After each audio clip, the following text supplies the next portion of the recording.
ছোটবেলা থেকে ডিসিপ্লিন শেখানোটা সবার জীবনের একটা গুরুত্বপূর্ণ অংশ হওয়া উচিত। বিশেষ করে আমরা যারা বাবা-মা আছি। বিসমিল্লাহির রহমানির রাহিম। আসসালামু আলাইকুম। আমি ইশরাত জাহান বলছি। বর্তমানে শিক্ষক হিসেবে আছি মাইলস্টোন স্কুল অ্যান্ড কলেজ।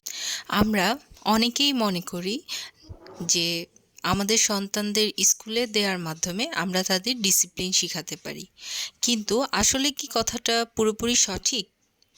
আসলে কিন্তু সঠিক নয়। কারণ প্রত্যেকটা সন্তানের, প্রত্যেকটা শিশুর, প্রত্যেকটা মানুষের জীবনের প্রথম প্রতিষ্ঠান হচ্ছে তার পরিবার।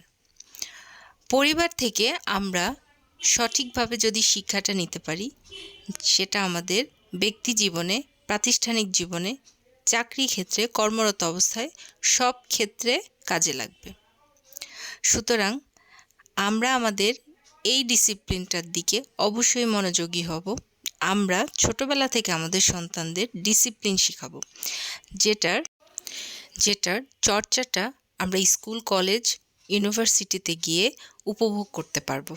সুতরাং আজ থেকে শুরু হোক আমাদের পরিবার থেকে ভালোভাবে ডিসিপ্লিন শেখানোর এই অধ্যায়টি। ধন্যবাদ সবাইকে।